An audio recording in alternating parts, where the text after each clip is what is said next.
거룩함을 온전히 이루라라는 제목으로 우리가 말씀을 한번 생각해 보겠습니다. 사슴이란 동물이 있습니다.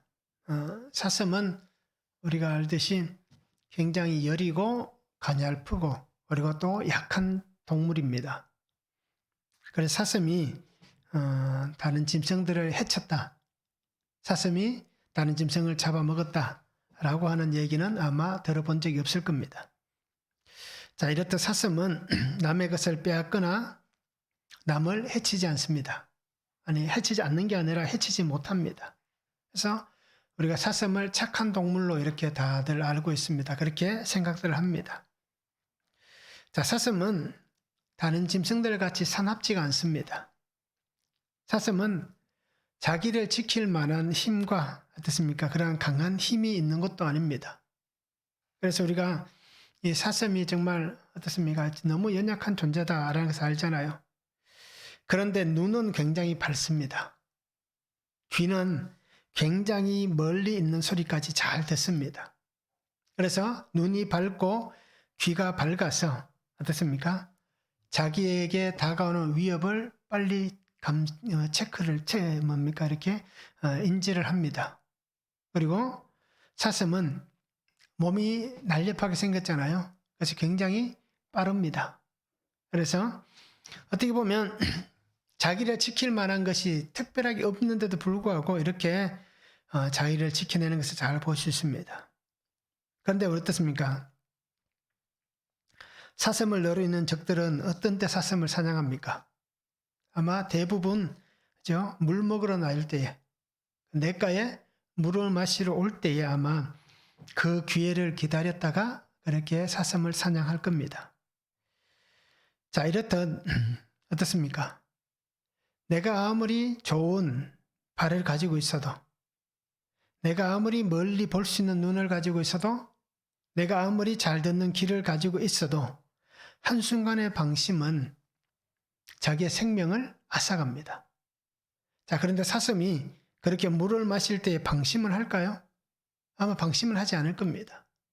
그런데도 이렇게 물을 마시는 가운데 어떻습니까? 생명을 잃어버리는 위기가 찾아올 수도 있습니다.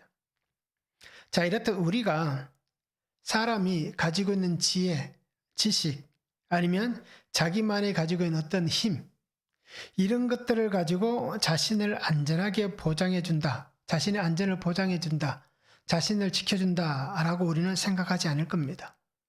내가 많은 지식이 있고, 내가 많은 재물이 있고, 내가 좋은 어떻게 보면 건강을 가지고 있어도 우리는 자기 자신을 안전하게 지켜주지 못합니다.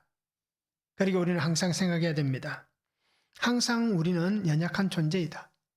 그리고 나는 언제나 넘어질 수 있는 존재이다. 그리고 나는 언제나 어떻습니까? 연약하여서 누군가의 도움이 필요한 존재이다. 라는 것을 우리가 꼭 기억했으면 좋겠습니다. 그리고 우리에게는 항상 원수가 있습니다. 적군이 있습니다. 그래서 언제든지 우리가 연약해져 있는 그 순간 나의 가장 약한 약점을 노리고 있는 원수가 있습니다. 그리고 우리는 항상 깨어있는 삶이 되어야 되고 항상 조심하는 삶이 되어야 되고 항상 근신하는 삶이 되어야 됩니다. 베드로전서 말씀같이 어떻습니까? 우는 사자같이 사탄이 우는 사자같이 삼킬 자를 찾는다라고 얘기하잖아요. 그리고 오늘 성도님들도 주의 은혜 안에서 우리가 항상 믿음 안에서 하나님과 함께 그렇게 거할 수 있기를 원합니다. 그래서 언제나 우리가 내가 가지고 있는 지혜나 지식, 어떤 재물, 힘을 의지하는 게 아니라 나의 어떤 상황에서도 나를 지키시고 보호해 주실 하나님을 의지하고 그렇게 믿음 안에 살아가는 삶이 되면 참 좋겠습니다. 말씀을 한번 보시기 바랍니다. 바울은 하나님의 은혜를 헛되이 받지 말라라고 말씀합니다. 그러면서 바울은 어떻게 얘기합니까? 자기는 하나님의 일꾼이다. 그와 같이 어떻습니까? 성도들도 하나님의 일꾼이다라고 얘기합니다. 그러면서 내가 마음을 넓게 한 것 같이 여러분도 마음을 넓게 하십시오라고 얘기합니다. 자, 하나님의 성전으로서 약속을 가진 자로 거룩함을 온전히 이루고 자기 자신을 깨끗하게 하라라고 이렇게 말씀을 하고 있습니다.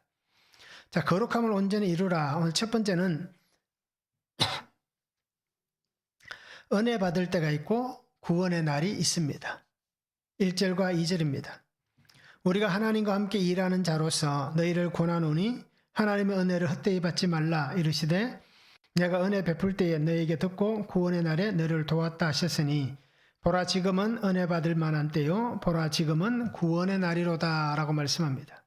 자, 바울은 자신을 어떻게 얘기합니까? 하나님과 함께 일하는 자다라고 얘기합니다. 하나님과 함께 한다는 것은 어떤 것입니까? 나의 삶의 모든 우선이 누구입니까? 하나님입니다. 삶의 모든 계획이라든지 나의 의지로서 살아가는 삶이 아니라, 그죠? 하나님의 의지로 살아가는, 그래서 계획과 의지와 모든 우선순위가 하나님 중심으로 살아가는 삶이 바로 하나님과 함께 한다라고 얘기할 수 있습니다. 내가 하나님과 함께 동행하는 자의 삶을 살기 원하며 또 하나님께서 나에게 주신 이 삶을 통해서 이 삶은 내 것이 아니라 하나님의 것입니다 라고 고백할 수 있어야 되는 겁니다. 나는 하나님과 함께 사는 삶입니다 라는 고백이 있어야 됩니다.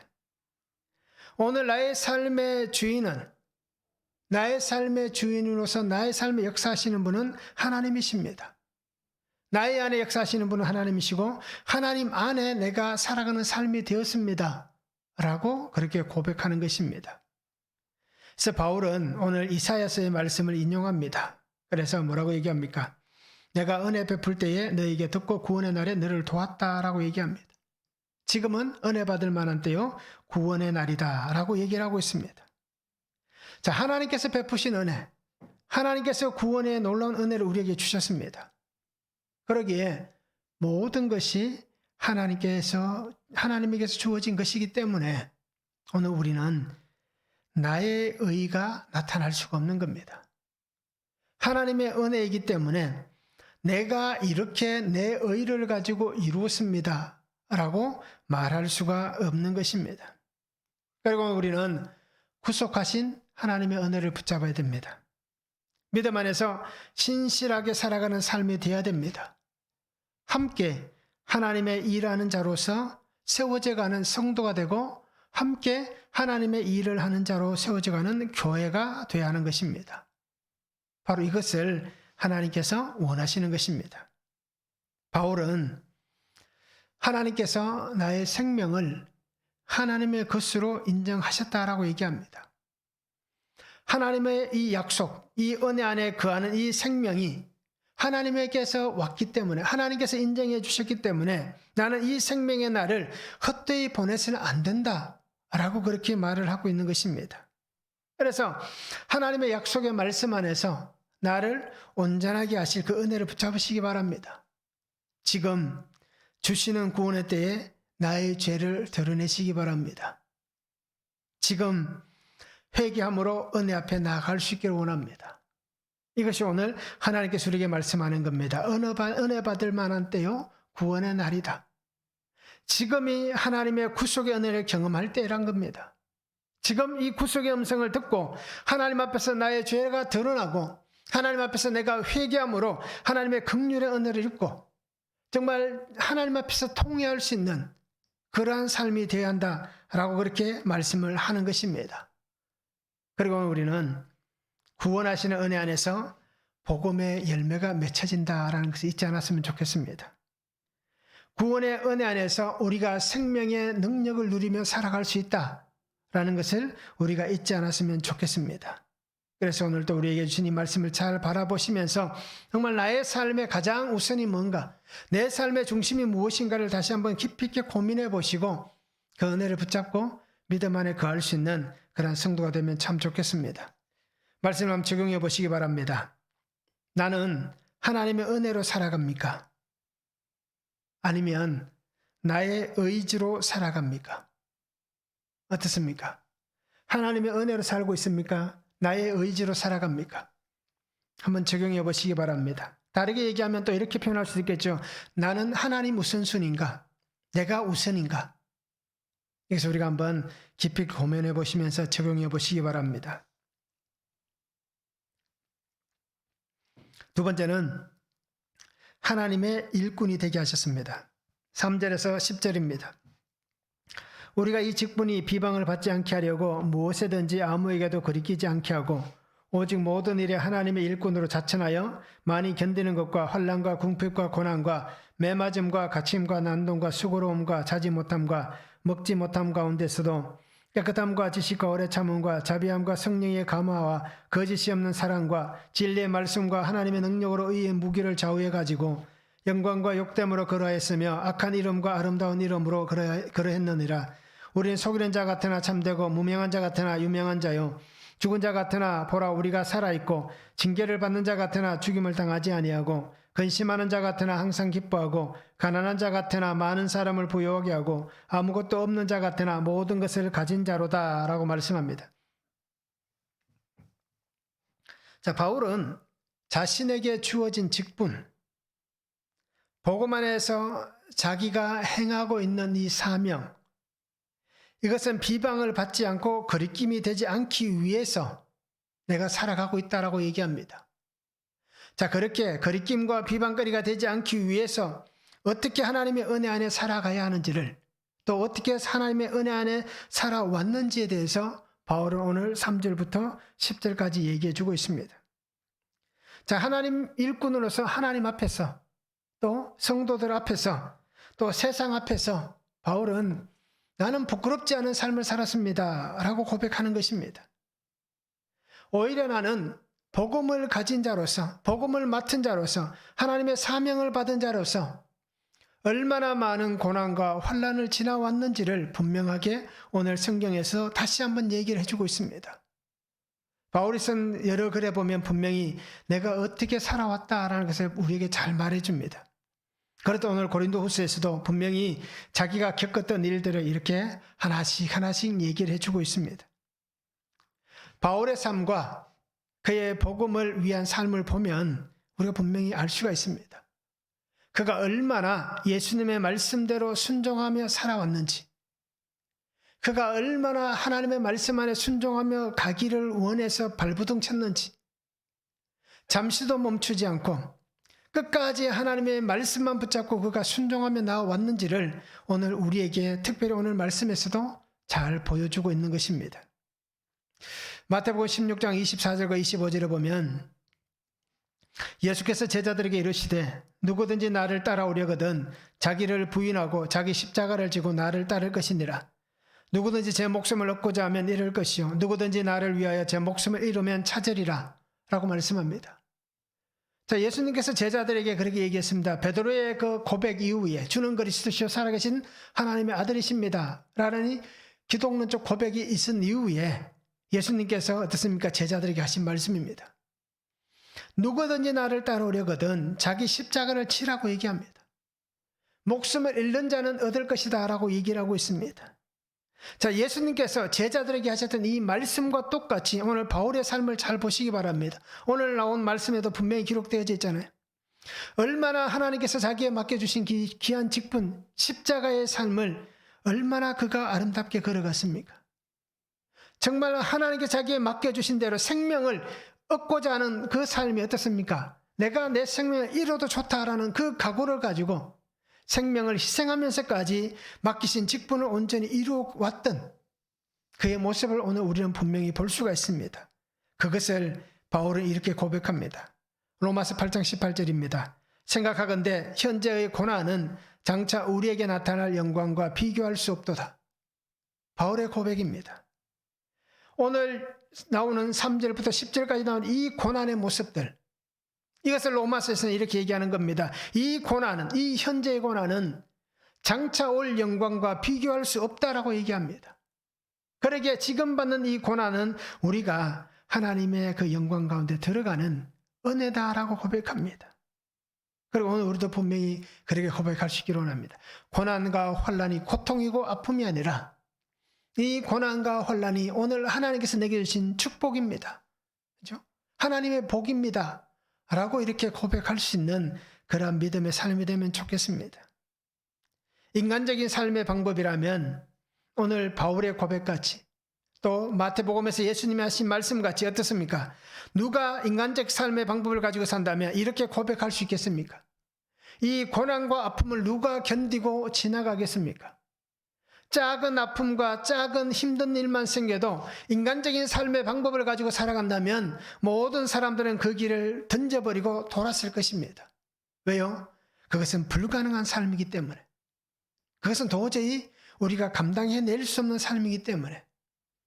자기 자신만을 생각하다면 있을 수 없는 일이기 때문입니다. 그런데 오늘 주님께서도 그렇게 사셨지만 바울도 그렇게 살아갈 수 있었던 것은 무엇 때문입니까? 아무것도 없는 자였는데 모든 것을 가진 자가 되게 하셨다라는 이 말씀입니다. 그러니까 바울은 분명히 이렇게 고백하는 겁니다. 나는 아무것도 없는 자인데 하나님께서 내게 모든 것을 주셨습니다. 그 고난과 환난 속에서 하나님 만난 그 은혜 가운데에 바울의 고백인 것입니다. 그래서 바울은 어떻습니까? 자신의 아픈 과거들, 어떻게 보면 삶의 수치들, 삶의 고난들, 또 자기의 죄들, 이것을 다 드러내고 있습니다. 왜 드러냅니까? 오직 복음을 위하여 드러내고 있습니다. 한 생명이라도 살리기 원하셨던 하나님의 마음, 아버지의 마음을 이 바울은 알았습니다. 그러기에 어떻게든 자기의 삶을 돌아보지 않고 자기의 생각대로 살아가지 않고 하나님께서 원하시는 대로 온전히 하나님의 뜻을 이루기 위해서 주어진 그 십자가만을 짊어지고 그의 삶을 묵묵히 끊임없이 그렇게 포기하지 않고 걸어가고 있는 바울이란 것입니다. 그리고 오늘 우리도 이 바울같이 복음의 일꾼으로 하나님이 나를 부르셨습니다. 하나님의 사명자로 나를 부르셨습니다. 하나님의 말씀을 맡은 자로 나를 부르셨습니다. 그리고 오늘 우리는 하나님께서 부르신 그 부르심의 은혜 안에서 어떤 삶의 길을 걸어가시겠습니까? 하나님의 일꾼 되게 하신 그 은혜 안에 하나님의 일꾼으로 세워짐 받고 그렇게 살아가는 삶이 되면 참 좋겠습니다. 그 삶이 오늘 하나님께서 나에게 원하시는 삶입니다. 한번 적용해 보시기 바랍니다. 복음과 구원의 은혜를 위해 내가 당해야 할 삶의 고난을 잘 견디어 가고 있습니까? 어떻습니까? 하나님의 복음을 위해서, 구원을 위해서 내가 당해야 될, 그죠? 내가 짊어져야 될 그 삶의 모든 고난들을 내가 잘 견디고 가고 있는지 한번 적용해 보시기 바랍니다. 바울같이 그렇게 인내하며 살아가고 있는지, 예수님같이 그렇게 죽음 앞에서도 참고 인내하며 견디고 있는지 한번 적용해 보시면 좋겠습니다.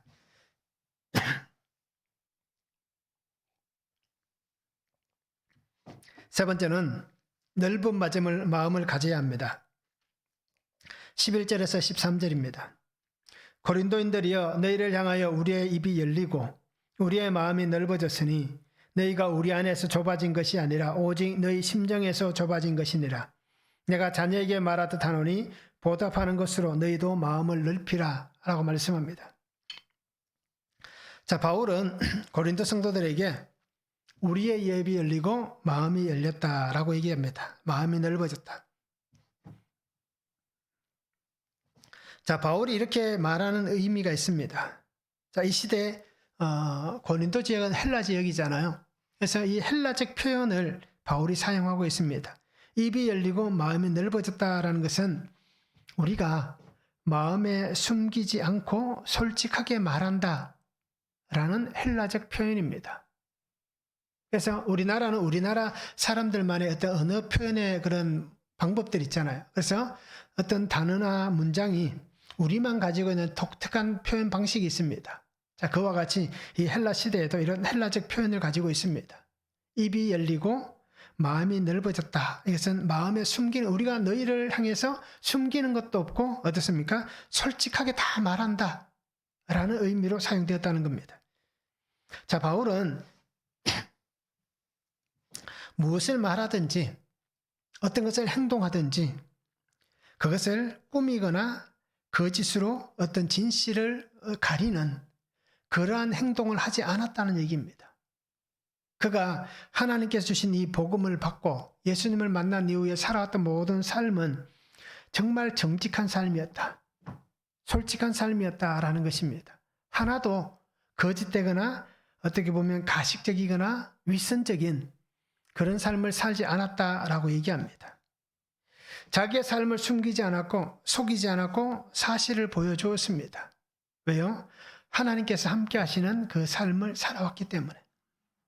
하나님께서 함께 하시는 그 온전한 삶을 살아왔기 때문에 그는 이렇게 할 수가 있었습니다. 그래서 오늘 고린도 교회 성도들에게도 얘기합니다.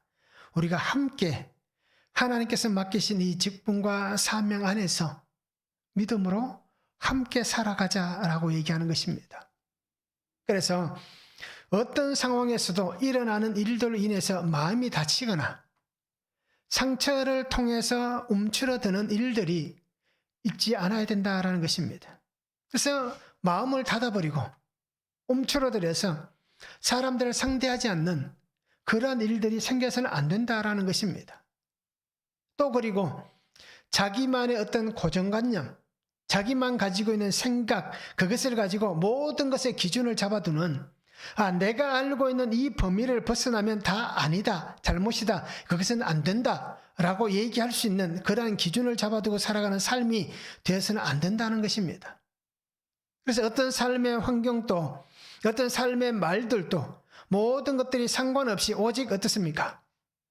내 마음과 같지 않다 하더라도 우리는 행동하고 그리고 그것을 수용하고 또 인정하고 살아가는 삶이 되어야 한다라는 것입니다. 이것이 바울이 얘기하는 겁니다. 자, 고린도에는 여러 가지 일들이 있었다라고 얘기했잖아요. 그 중에도 특별한 게 뭡니까? 거짓 교사들이 많이 들어와 있었습니다. 그래서 교회를 혼란스럽게 하고 성도들의 마음을 빼앗아가는 그러한 일들이 있었습니다.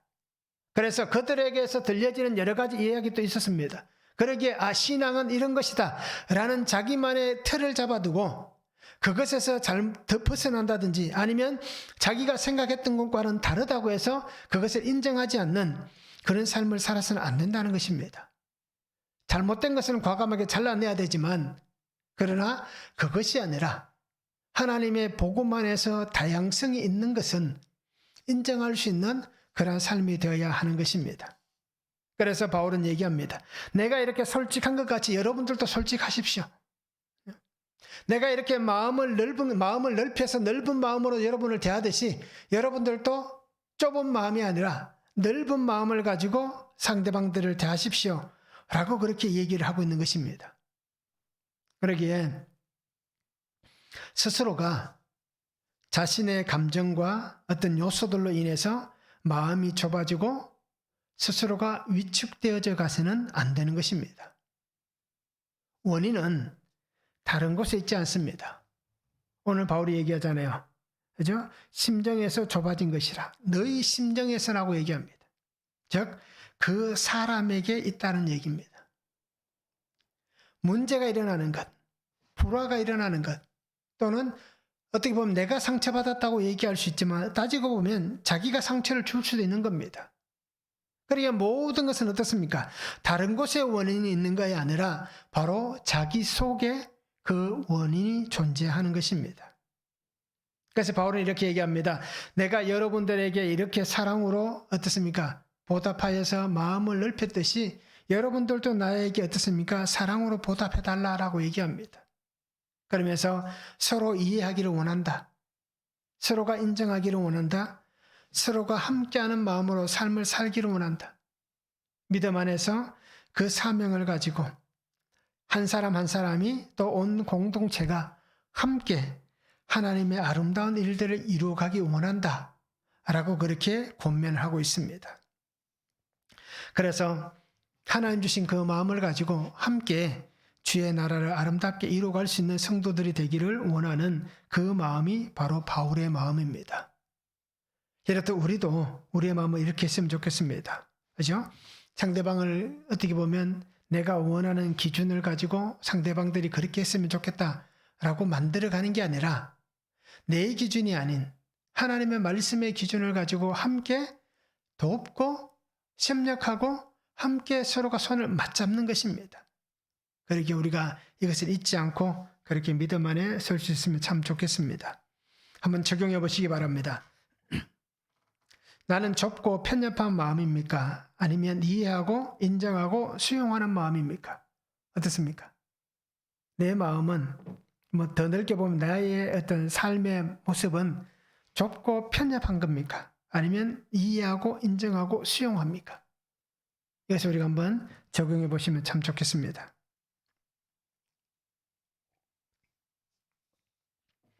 자, 네 번째는 살아계신 하나님의 성전입니다. 14절에서 18절입니다.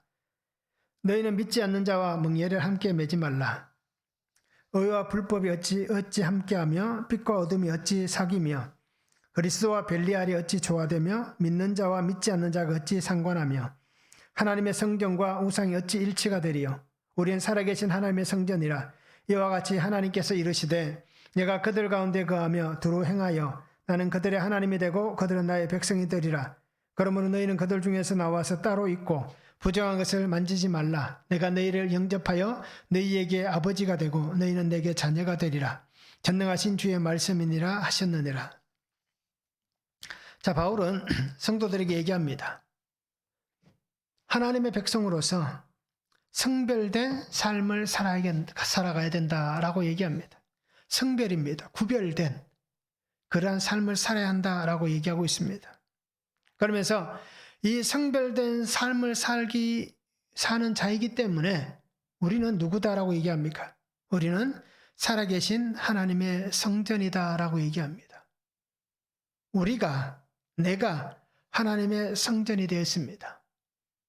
성전된 우리는 어떻습니까? 거룩함으로 구별된 삶이 되어야 됩니다. 하나님의 성전은 하나님의 임재하시는 곳입니다. 그러기에 그 성전에 여호와의 영광이 임할 때 어떤 일이 벌어졌습니까? 모세도 들어가지 못했다라고 얘기합니다. 또 솔로몬 성전을 봉헌할 때도 마찬가지였잖아요. 여호와의 영광이 그 성전에 임재할 때에 제사장들이 그 성전 앞으로 나갈 수 없었다라고 얘기합니다. 자, 이렇듯 하나님의 임재가 있는 우리가 하나님의 성전이기 때문에 우리는 구별된 삶이 되어야 됩니다. 거룩한 삶이 되어야 되는 겁니다. 그런데 우리는 어떻습니까? 여전히 우리 속에는 죄가 있습니다. 죄와 짝하고 살아갑니다. 죄의 그늘에 붙잡혀 있습니다. 우리는 이런 인생들입니다. 발버둥을 치지만 여전히 죄 가운데 빠져 있고 죄의 그늘에 붙잡혀 있습니다. 아무리 벗어나려고 발버둥을 쳐도 어떻습니까? 결국 더 옥죄는 올무에 묶여 있는 것과 똑같은 인생들입니다. 그런데 바울은 오늘 분명히 얘기합니다. 분리되어야 된다라고 분명히 얘기하고 있습니다. 그리스도와 벨리알이 어찌 조화되며 믿는 자와 믿지 않는 자가 어찌 상관하며 저 성전과 우상이 어찌 일치가 되겠느냐 라고 하면서 정확한 분리를 바울은 주장을 하고 있습니다. 성도로서 하나님의 거룩을 닮은 삶을 살아야지 세상과 함께 세상의 것으로 물들어 있는 삶이 되어서는 안 된다라고 분명히 말씀합니다. 성별되고 구별된 삶은 어떤 삶입니까? 어떤 것이 성별되고 어떤 것이 구별되어진 진정한 삶입니까? 그것을 로마서에서 말씀합니다. 로마서 12장 1절과 2절을 보면 그러므로 형제들아 내가 하나님의 모든 자비하심으로 너희를 권하노니 너희 몸을 하나님이 기뻐하시는 거룩한 산제물로 드리라. 이는 너희가 드릴 영적 예배니라. 너희는 이 세대를 본받지 말고 오직 마음을 새롭게 함으로 변화를 받아 하나님의 선하시고 기뻐하시고 온전하신 뜻이 무엇인지 분별하도록 하라라고 얘기합니다. 우리는 정말 구별된 삶을 살기를 원하신다면 거룩한 산제물로 드려지는 겁니다. 우리의 삶의 모든 순간순간이 하나님 앞에 드려지는 예배가 되는 겁니다. 하나님께서 기뻐 받으실 만한, 그래서 이 세대를 본받지 않고 우리 안에서부터 변화되어진, 우리가 주일날 말씀은 나눴잖아요. 우리 속에서부터 새롭게 변화되어진 그러한 삶이 되어야 되는 것입니다. 이것이 오늘 우리가 성별되어진 구별된 진정한 삶의 모습입니다. 고린도서 3장 16절에도 얘기하잖아요. 너희는 너희가 하나님의 성전인 것과 하나님의 성령이 너희 안에 계시는 것을 알지 못하느냐라고 말씀합니다.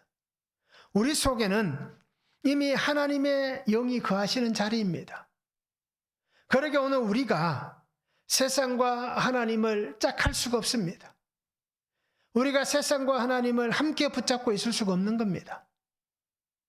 그리고 오늘 우리는 이 손을 놓으셔야 됩니다. 저도 이 손을 놓지 못하고 살아가지만 우리도 마찬가지잖아요. 저도 이 손을 놓아야 되지만 우리 성도님들도 이 손을 놓아야 됩니다. 죄의 손을 놓아야 되고 세상을 붙잡고 있는 손을 놓아야 됩니다. 한꺼번에 다 놓을 수는 없을 거예요. 중요한 것은 뭐겠습니까? 하나씩 하나씩 놓아가면 되는 겁니다. 그러면 어느 순간에, 그죠? 매일 하나씩 하나씩 놓던 그 손이 어느 순간, 어느 시점이 되면 한꺼번에 다 놓을 수 있는 그러한 은혜의 때가 분명히 우리에게 생겨나는 것입니다. 그리고 하나님의 영이 나의 안에 거하시는, 하나님이 나의 속에 임재하시는 그 은혜 안에 살아가는, 살아계신 하나님의 성전으로서 살아가는 귀한 삶이 되면 참 좋겠습니다. 그리고 오늘 우리는 구별됩시다. 성별됩시다. 그래서 하나님의 임재하시는 거룩한 하나님의 처소로서 성전된 삶으로 내게 맡겨주신 귀한 직분과 사명을 우리가 순적히 이루어갈 수 있는 그러한 믿음의 삶을 우리가 함께 살아갔으면 참 좋겠습니다. 말씀을 한번 적용해 보시기 바랍니다. 하나님의 거룩한 성전으로서 내가 구별되고 성별되기 위해 내가 끊어내야 될 행동, 내가 끊어야 될 모임, 내가 끊어야 될 어떤 그러한 모습들은 무엇이 있는지 한번 적용해 보시기 바랍니다. 내가 무엇을 끊어야 되는가? 내가 어떤 모임을 끊어야 되겠는가?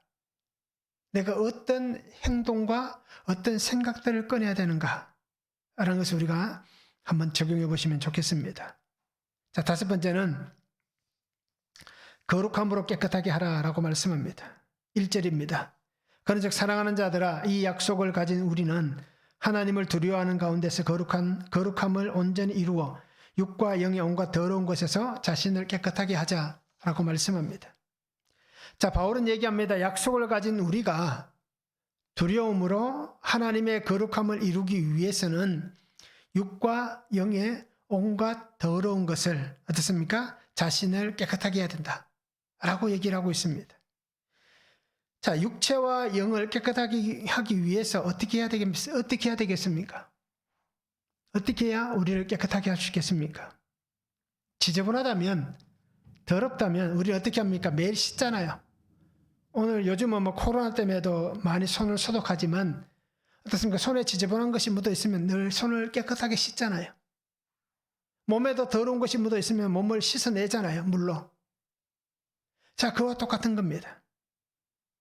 더럽고 지저분한 것이 있다면 씻어서 깨끗하게 하는 것은 당연한 것입니다.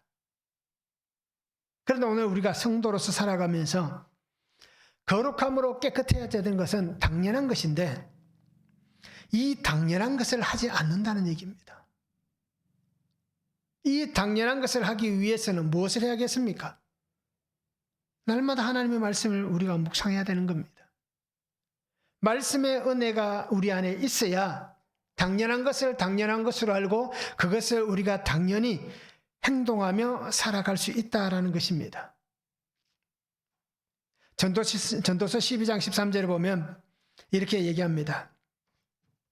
일의 결국을 다 들었으니 하나님을 경외하고 그의 명령들을 지킬지어다. 이것이 모든 사람의 본분이니라 라고 얘기합니다. 솔로몬이 얘기한 겁니다.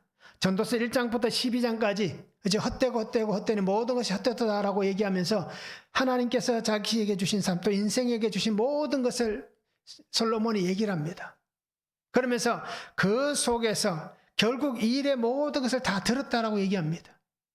그리고는 다 들었기 때문에 하나님을 경외하는 것은 당연한 것이다. 그죠? 하나님의 명령을 지키는 것은 당연한 것이다. 이것이 사람의 본분이다. 그렇게 얘기를 하고 있습니다. 그러면 오늘 우리는 우리에게 당연한 것은 뭐겠습니까? 나를 씻어 정결하게 하는 것입니다.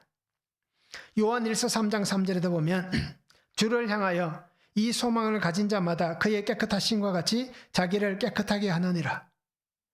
우리가 소망을 가졌잖아요. 바로 예수 그리스도는 새로운 소망을 가졌습니다. 주님 안에서 우리가 이렇게 살아갑니다. 그러면 그의 깨끗하심과 같이 우리도 깨끗해져야 되는 것입니다. 자, 성결은, 거룩은 선택사항이 아닙니다. 이것은 필수사항입니다. 이것은 내가 해도 되고 안 해도 된다라고 말하는 것이 아닙니다. 이것은 무조건 해야 되는 겁니다. 거룩은. 그리고 오늘 성도님들이 예수님을 닮은 성도의 삶을 살아가시기 바랍니다. 하나님의 약속의 백성다운 그 삶을 살아가시기 바랍니다. 무조건 하나님 안에서 성결하게 살아가야 한다라는 것을 잊지 않았으면 좋겠습니다. 그러기 위해서는 어떻게 해야 되겠습니까? 죄의 사슬을 끊임없이 잘라내야 됩니다. 허물을 고백해야 됩니다. 그리고 주의 긍휼의 은혜를 구해야 됩니다. 그리고 오늘 우리는 하나님께서 나를 깨끗하게 하기 위해서 십자가에서 그 보혈로 나를 씻어주셨던 그 은혜를 잊어버리지 말고 주님 주신 그 은혜와 그 마음을 붙잡고 믿음 안에 신실하게 살아가는 그런 귀한 삶이 되면 참 좋겠습니다. 그래서 날마다 주님께서 나와 함께 하실 때에 이 거룩함을 온전히 이루어갈 수 있는 성도. 그래서 하나님께서 내게 찾으시고 내게 원하시는 것은 하나님을 닮은 그 삶을 원하시는 겁니다.